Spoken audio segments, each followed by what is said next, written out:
Well, hello, folks, and welcome. Welcome to Just Folks Conversations with Emma. I'm Emma. And as always, I have another amazing, fantastic guest. We're going to have a conversation today with a young lady who is going to share with you something that you may not have thought about. In fact, I hadn't really thought about it until I talked to her. And just to give you a little bit of history, Miss Sandra Hall and I are buds. We are good friends. And we have been buds for a number of years. She was very instrumental in helping out my daughter, Tia, when she was little. And, you know, anybody who's good to your child is a lifelong person. That's someone you want to hold on to close.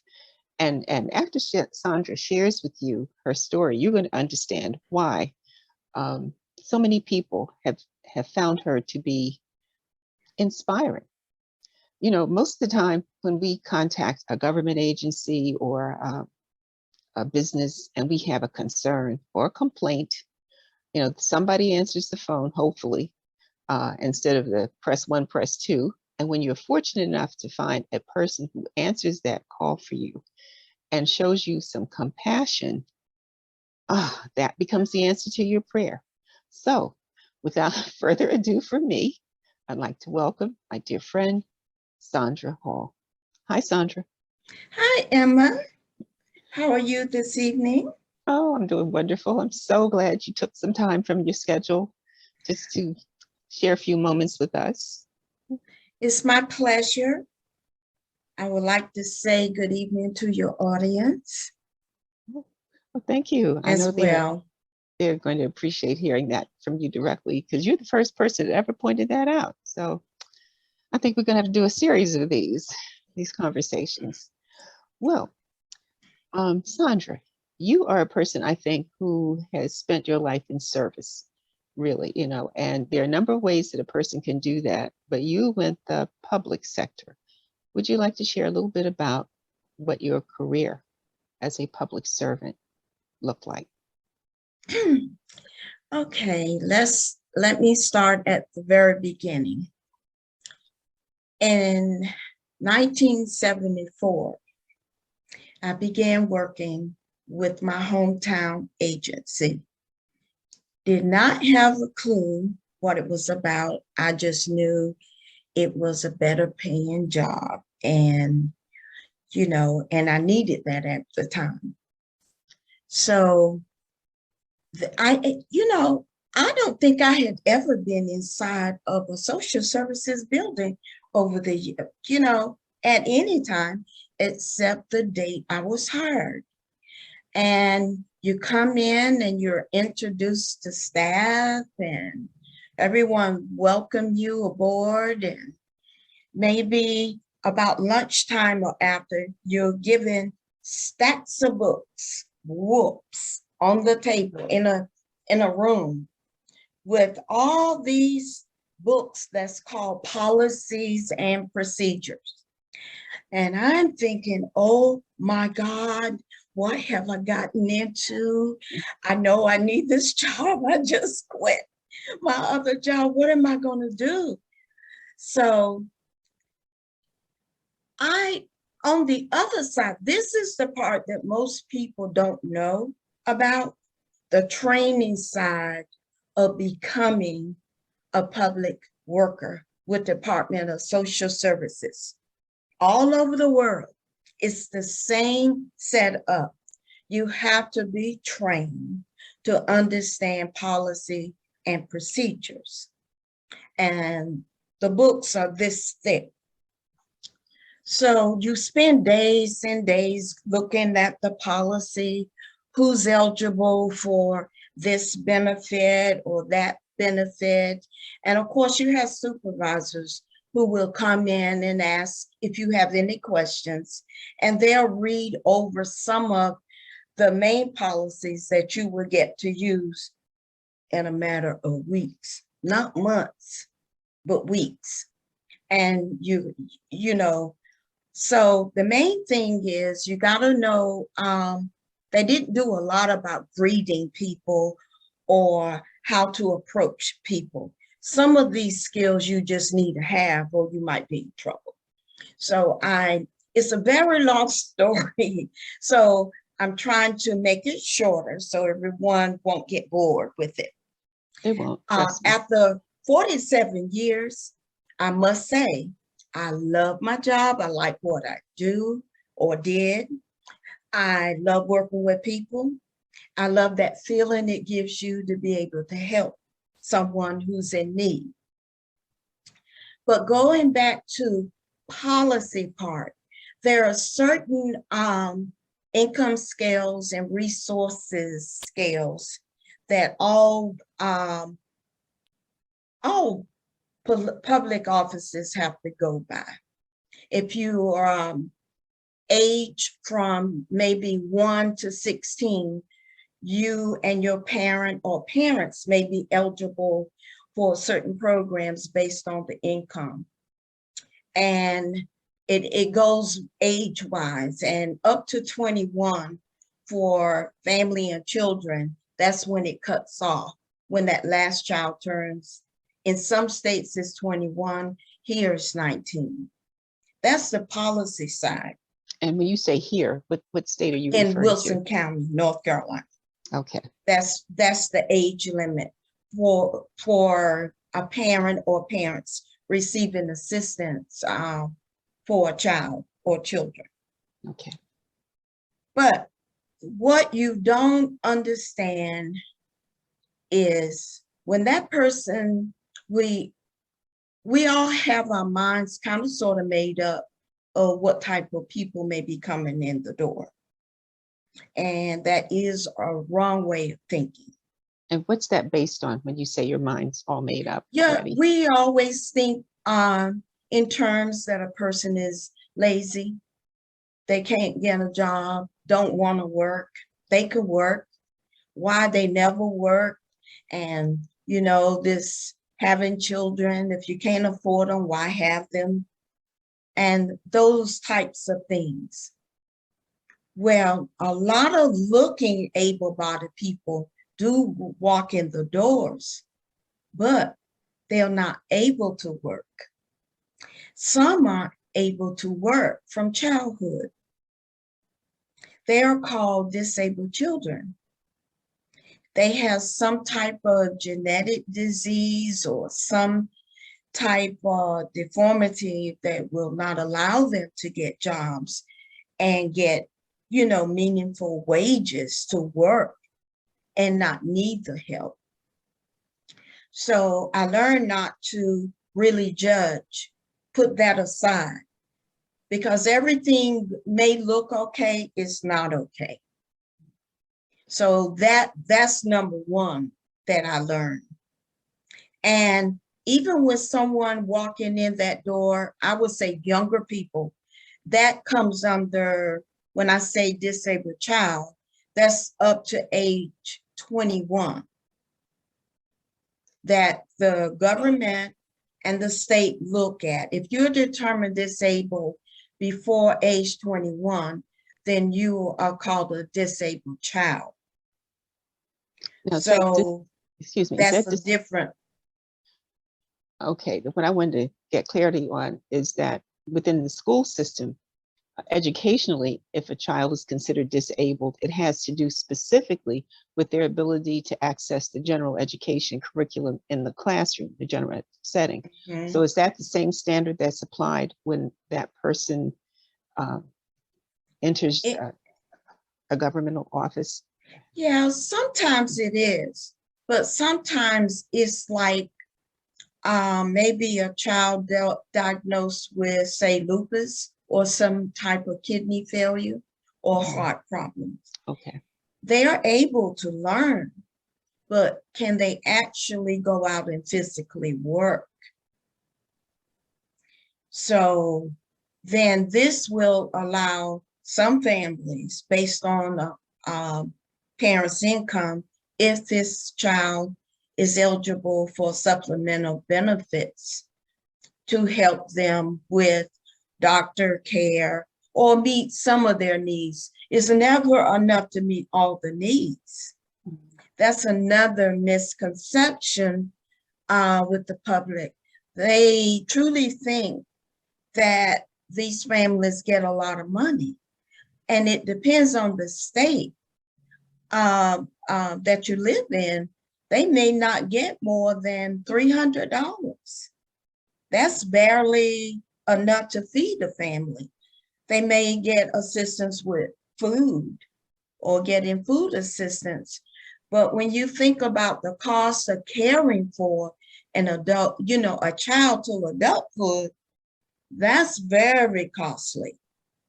And at the same time, you have to understand that it's never enough money to take care of all their needs. It's just a supplement. And it can be in small amounts. And that's the other side, the ugly side of the coin, when we look at the political arena, because that is decided by your governors, state senators, and city councilmen, women, and they also have input as how much a person may receive. The ugly side of all of this is very political. Medicaid is the most costly program in any state. It can be anywhere from 5 billion up to billions of dollars more, depending on, well, in this day and time, with the cost of medicine and care, it can be very, very costly. So they're not wanting to spend too much money, your tax dollars. Talk a little bit about what Medicaid is so that our listeners know. Oh, yes. That's a good point. See, I get all caught up in all this stuff. I'm really trying to stay calm because I really get excited about it. Okay. Well, with Medicaid, there's Medicaid for children and Medicaid for adults. The adults Medicaid start at age 18 through on. If you apply for Medicaid, you need to go to a doctor, you break your leg, you have to no health insurance, and you come to the agency to get assistance with that surgery, because the doctor will not do surgery without being paid up front. So for adult Medicaid coverage in North Carolina, you have to meet the disability requirement. And that is injury or illness that will prevent you from working up to at least 24 months or 2 years. If you meet that, if you're in that category or meet that requirement, then it's up to the disability, the state disability, to determine if you're eligible for any health care or medical care. Lately, they're doing much better about certain diseases. They may approve you for a limited time, maybe 2 or 3 years, and they will put in a date for them to come back and review your medical condition to see if it has improved or if there's medication that would help you, to improve. sometimes they don't always meet this requirement. So that application would be denied. Meanwhile, this person is really suffering, and a broken arm can lead into other health issues, especially if you're diabetic. And I must say they're doing much better about these determinations. Now they're looking at the person's total health, physical health and mental health. So But mental health was not included before? it was never included until maybe 5 years ago. Okay. You know, 5 years ago, things have changed. Mental illness is there, it exists. Sometimes they have these charitable organizations that can help. And we do have quite a few of those organizations that will help people with any type of mental issues, substance issues, and try to get them the care that they need to improve. But Medicaid is a national program that's applied by each state according to Yes, the state's legislative process. That's where the yes, politicians come in and determine. that very much so, Okay. very Okay. much so. And it's specifically geared for people with limited income? Limited income, because if they're over that income scale, then they will have to pay a certain amount, like this called a spend down or deductible, you know, like a car deductible, for instance. This is how I used to explain to my elderly to understand this, the spend down or deductible. It's like your car insurance. You have to pay the first $1,000 before they would take care of the balance. But in most cases, the amount is so ridiculous because the income scale is very low. For one adult, I think now the income limit is $1,056 per month. So if you're over that limit per month, that's how much that person has to spend before Medicaid? No, if they're over that in income. Oh, if they make more than $1,056, yes, in a month. In a month. In a month. So if you made a total of, say, $13,000 a year, you don't really qualify. You have to pay a certain amount of money before the state. Well, let me say not pay. You will be responsible for a certain amount. They will go on and pay their portion, but you will have that remaining balance, your deductible amount to pay. Okay. And depends on the facility. They may accept you as a patient knowing that Medicaid is going to pay, and you'll have to they'll make payment arrangements for you. Okay. And a good example of that, speaking of deductibles, is the Medicare deductible. If someone goes into the hospital, they have 13, I think it's 1356 this year that they only have to pay.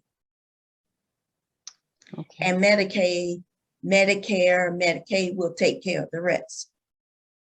So that person is allowed to make monthly payments based on their income. And then sometimes the hospital have this charity fund that will help you with the balance. But a lot of that too is based on donations when it comes to the charitable funds. Okay. You know, different organizations donate a certain amount of money, but it's a great tax write-off as well. and some are very generous. Well, it's an interesting system, and it's a real mix. Ugly Of, head. Mhm.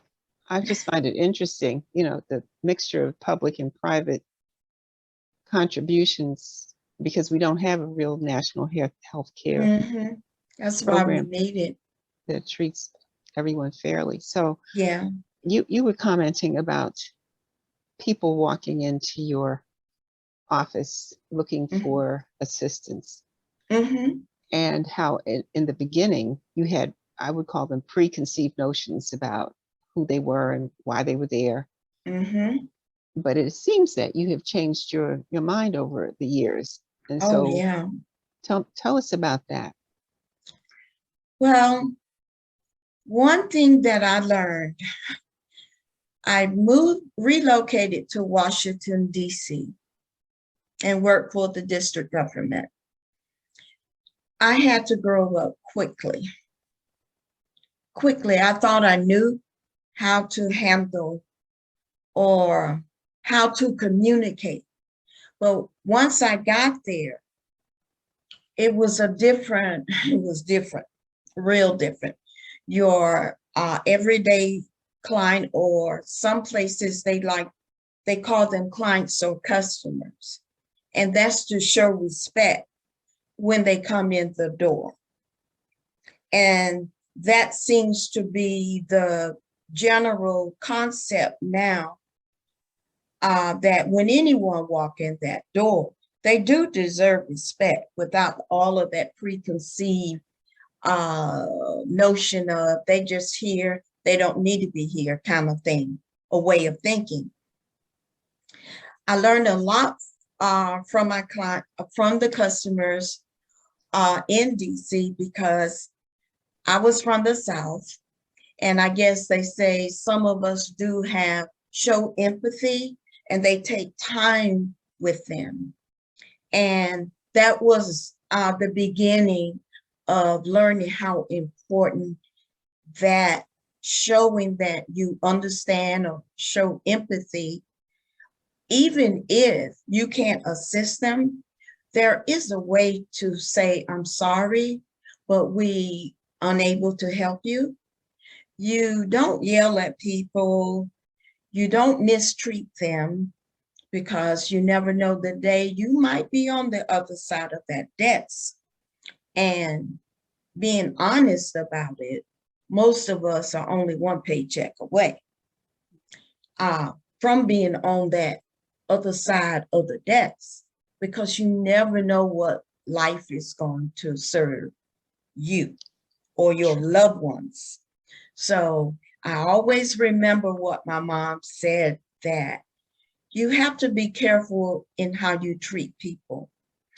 And I used to have the attitude with someone of being drunk or, passing by and being really snobbish. And mom said, you never know who's going to have to hand you that last glass of water. Just be cordial and be respectful. So that kept turning in my head over and over and over.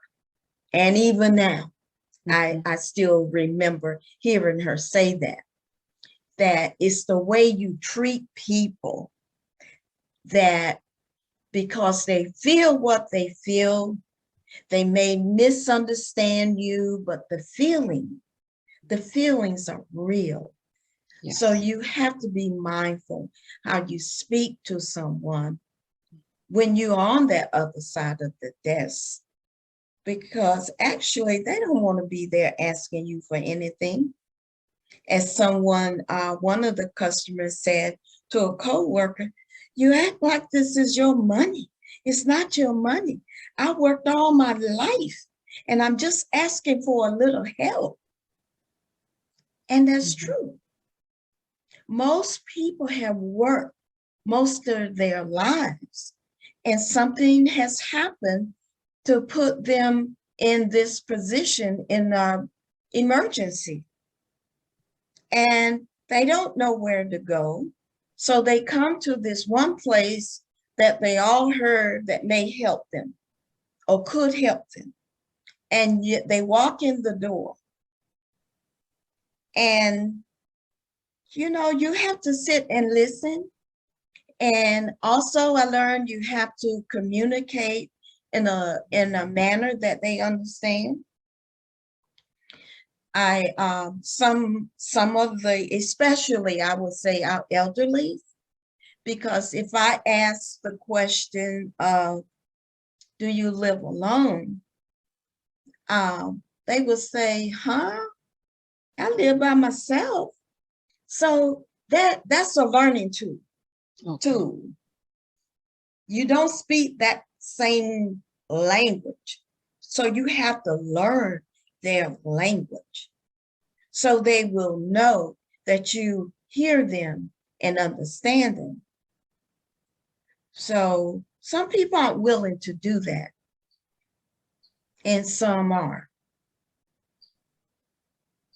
So then they walk out that door feeling all disrespected, feeling less than.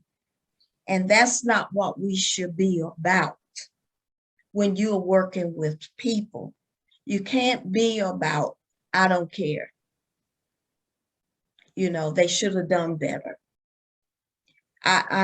We can't be about that, because Well, we never know when we may be in that same position. right. Well, people do pick up, as you said, on feelings, Mm-hmm. and they can feel, we all can feel it. If Yes. someone is being condescending, looking down on us, treating us as if you say we're less than, Then, it yes. comes across. It Yeah. comes across, and that makes a very difficult level of communication, because you got to get past all the feelings before you can get to the issues. Yes. Yes. Yes. And they are telling you their life story from day one, from when they were born, where they grew up, the level of education, how many times you've been married, are your parents living, how many children, do they have the same father, or nowadays same mother, because fathers come through the door when they have custody of their children as well. Mhm. So all of this deep personal information that they have to share, and then you still may not be able to help them resolve an issue based on policy. And Now that must that's be a very bad difficult. feeling. Yes, Yes, after yes, someone has yes, been stripped, I guess it feels like being like having your clothes taken off. So yes, there you are naked, and then the person yes, says, I see how you look now. I'm not going to help you. yes. Um, so how did you deal with the people that did not qualify for support or assistance? That was so hard. I will try to think of any organization, make phone calls. I would, go to my supervisors and ask them how. Always ask a supervisor. They will in terms ask another supervisor if they're really good supervisors. They will even call other places like the non-charitable organizations. They do work closely with Department of Social Services, especially the churches. Sometimes they have funds available, and sometimes they don't. You may not get all of it at one place, but at another place to help that person to resolve that issue. And if it's that now, when it was about Pampers or milk, I just go, hey, go in my pocket. Mm, I've done that many times. wow. There was a lady who needed help to replace her cane because it had broken. Mhm. And I was using a cane at the time because I needed knee replacement. Yes. So I had an extra one. So I told her just to wait. I went hobbling out to my car and I brought the cane that I had back to her. Mm, I didn't like the plain one, so I had bought a fancier one. So okay. I gave her the one like she had, which was the plain one, which was Yes. okay. And she was so thankful. And Yes. just little things like that just Yes. make all the difference in the world. And the other thing that the workers would do, we will always keep food in a basket, boxes of food we will buy, and just keep them in boxes, Pampers, soaps, uh, for the domestic violence, those women who may have to pick up and go and not be able to take anything, not even a toothbrush. So Mm. we began to do things like that. So if it's a matter of food, I mean, it wasn't the best, but at least it was something, Well, they you could all use. are to be commended for having that level of consciousness.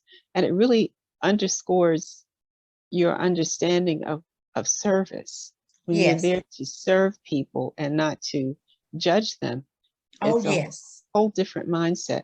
And really, Yes. you sound like a lot of teachers that I know who over the Mhm. years Yeah. have bought school supplies and paid for children to get haircuts and get their hair Yes. done and bought them clothing and shoes, all of those kinds of things, and social workers as well. Hmm. It's something to be said about people who understand what real service is. Yes. Yes. And how did you feel about that?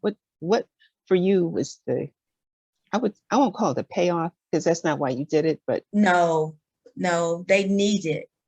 And I put myself in their place. mm, And what if that was a child of mine or sister or anybody that I knew? Things happen. It's not like it would have not happened to me. I was a single mom at the time. So yes, things happen like that all the time. I watched my mother work and, you know, work hard to put food on the table. I mean, I could relate to that. So anything I can do to help someone, I'm willing to do. And a lot of times people just need to know you care and you are willing to listen. And that's what I've learned to do. And I realized that's not why I was there. I did have paperwork to do, but somehow I managed to listen, and I would take little notes so I didn't have to do all the paperwork while they were in the office. Because after an hour or so, you'd have 2 or 3 people waiting. right. So I would take little notes so I can finish up the documentation.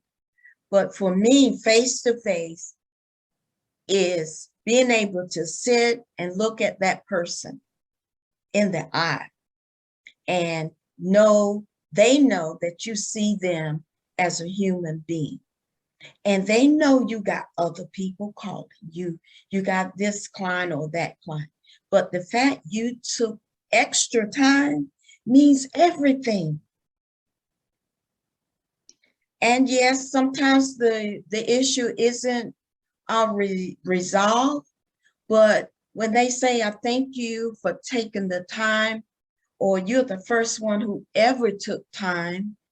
And then sometimes it takes a little research that you may not have at the time that they're in the office. And if I can do that, I promise to call them as soon as I get an answer.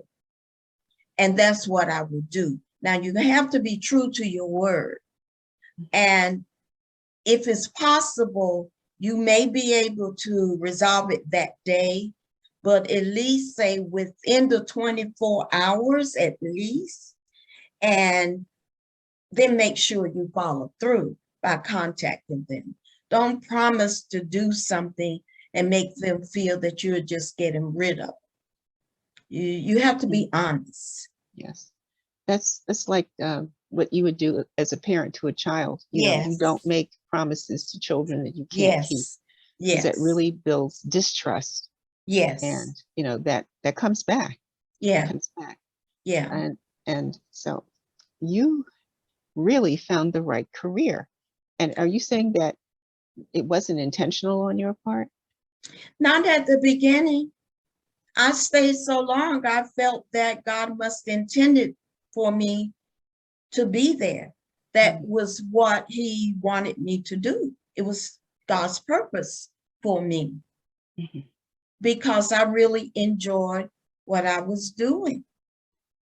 And sure, it wasn't all about helping because I had other duties, paperwork and reports, but just the balancing out and to help train new staff what you need in order to do the job, and that you're working with people in need. Some people need their medications. They're standing in long lines waiting, and how a phone call can make a difference in someone getting medication that their life depend on. And you can't be somewhere on a private phone having conversations. You have to remember who and why you are there. And I can't say I'm proud of my local hometown Department of Social Services. Our director, that's number one, customer service is the number one. He has a degree in social work, a master's. And that is the very first thing. Customer service is the number one thing. And it kept growing and growing and growing. And that's the best feeling, that that someone coming in, and look, we get irate clients. They had a bad day. They had a fight with a neighbor or loved one or someone before coming in the building. mhm, And you have to not add to that confusion, but try to defuse the situation mhm, to help that person. And some, mental illness, because of mental illness, we aren't able to to help everyone. Um, I remember this client I had, and he came into the office and he suffered from panic attacks. So, some of us want to take flight. So he just laid back in the chair.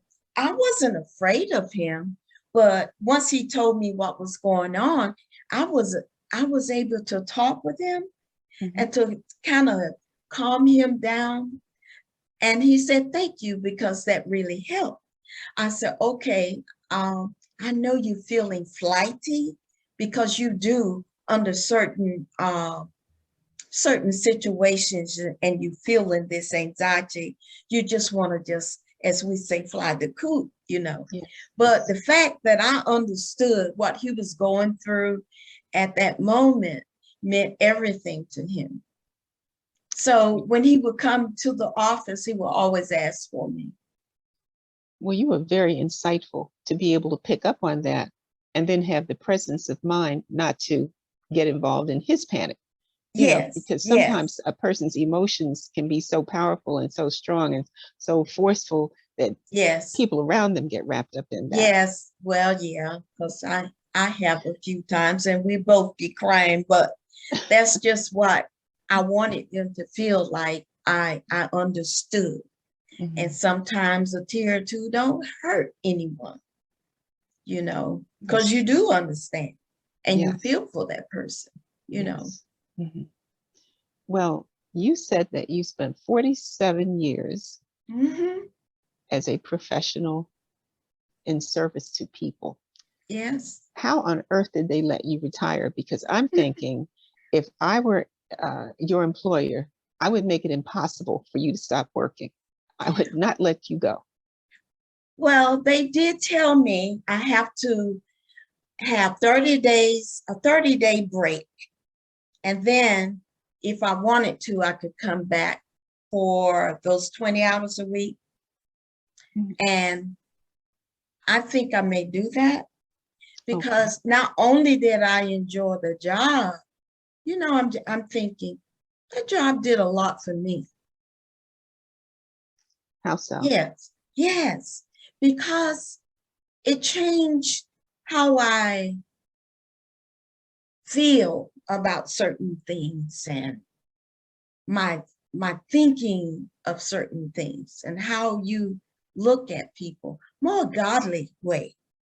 I know I began to pray more, and that doesn't hurt, but it did a lot for me. It made me grow up and be who I am as a, you know, as a person, a caring person. And just, yeah, you know, I know love is a strong word, but it's like you don't meet a stranger. Of course, you have to be cautious, but I mean, you know, when to shy away from things. And just that interaction with people. I was very shy, was not sure how to act with people. And that just finally left one day. And I knew I had to show up and be present in these moments and not to be shy. The one thing I was most shy about is going out in the lobby area and calling the person's name. I didn't want to mess up the name, you know, I wanted to pronounce their name correctly because that their people are sensitive about their names, you know. Yes. So I got over that in a little while, that fear. And then it was one of my coworkers. When she would walk through that lobby, she would say, "Good morning, everyone." And I said, you know, that is really, really nice that you're all welcome. And we're going to see you and try to resolve your issues the best way we can in a very respectable manner. That's what that good morning, everyone means. Hmm. Yeah. So Something that's how you simple. want to show up with Yes. people. Yes. You are just a gem. You are teaching right now. I don't know if you consider yourself a teacher, but you are. And you teach by example, which is the most powerful kind of teaching that anyone can provide. So I thank you for that personally. Oh, yeah. I learn. I learn. I try to share. I do try to share. Because I realize I'm not going to knock on the new generation, but it's a little tough if you are trying to hire someone out of college that has had no struggles. They may have had some hard times, but not real struggles, and been sort of isolated. And this is something they want to do. So how do you teach empathy? Because that's really what you're talking about, to someone who's Yes. not experienced those kinds of circumstances. Well, I share with them, with the new staff, I try to share, especially during the interviewing. They have to get information from that person, whether they're married, single, divorced, where they live, where they lived previously, because all that information has to go into the system. And it has to be documented correctly. Some with our system, and every state have their own system. If you don't put that information in correctly, it may stop benefits. You may not be able to finish processing the application. So they don't like to really ask a lot of questions, and they don't know because they never had to. So I always tell them about the client that you may have to work with. It could be your next door neighbor, could be your sister. So when you're with someone, think about What if this was your family member? And how would you ask the questions? Or, there's a tone you should not use. There's a proper way you have to present yourself so the client isn't offended. And you can't slam down things and take personal phone calls. That's just so rude. Their time is valuable too. And to remember that.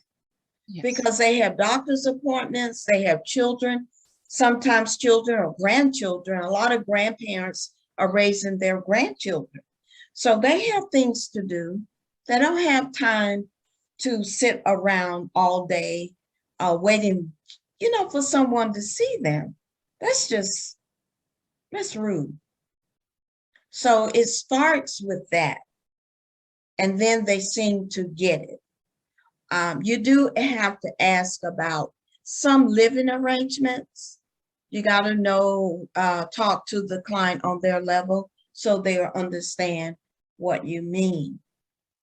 And the elderly, because they don't understand all the new terms. Okay. Yeah. So you have to have some patience with them and getting that information, or help them. If they don't remember the street or know how to spell the street, look it up. You can Google the street address and zip code comes up. Mm-hmm. So there are ways you can be helpful and still getting your work done. So it all really boils down to intention. What is the intention Yes. of the service provider? Yes. Well, yeah. I was actually going to ask you about how retirement was going, but I think I have a clue already. I'm going back. You just recently retired within the past, how many days? Has it been just 7 days? Okay. Yeah, 7 days. So you are really only on paper are you retired? Yes. I have that feeling. But I know that's a process. I do have to learn to work through that process and know that it's going to be okay. Yes. Until my sister told me today, she told someone that, my sister goes, God, she told the person who was having problems with her doctor in this town. Well, my sister never go visit the doctors here. I'm trying to make it sound nicely. She goes elsewhere. She'll go to Raleigh or Durham. That's one thing. If they're not treating her right, she will go elsewhere. Mm-hmm. And she said, I hope you don't mind. I took her number and told this person that you will call her. So, I was just like dumbfounded. I said, you what? I said, I don't know this person. I don't know if I want to share. But in the end, I suggested things that she could tell the person. Okay. To get it resolved without me being involved. But and without me calling the person. But you're still helping. And yes, you still have that helping spirit, and your sister clearly recognizes that. She knows a good resource when she sees yes one. Yeah, because I did tell her everything the person needed to know, but without me being involved. Okay. And not for her to do that again. Yeah, we'll see. We'll see. Well, what's your next project? What's on the table for you now? Oh, well, I need to learn to really relax. July is very physical month of therapy, physical therapy, and trying to get healthy so I can get out and do my walks. And so maybe I can visit family And I don't know after that what I will do. Okay, well, you're on a great adventure. Yes, it And is exciting though. I just want to stay on my regular times of waking up and going to bed. I think that's best for me.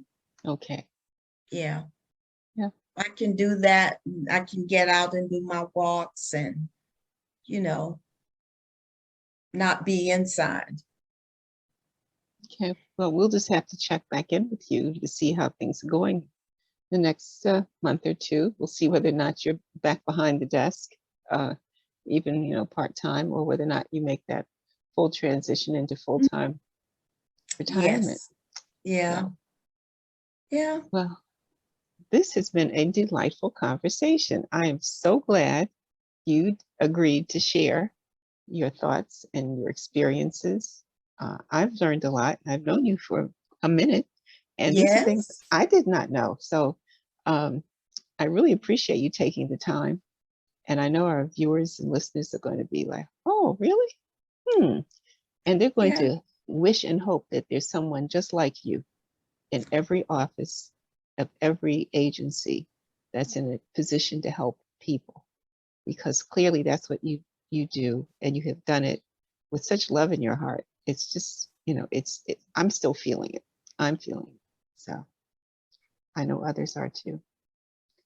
I hope so. Anything else you'd like to share with us before we Oh, sign? I mean, I was rattling on.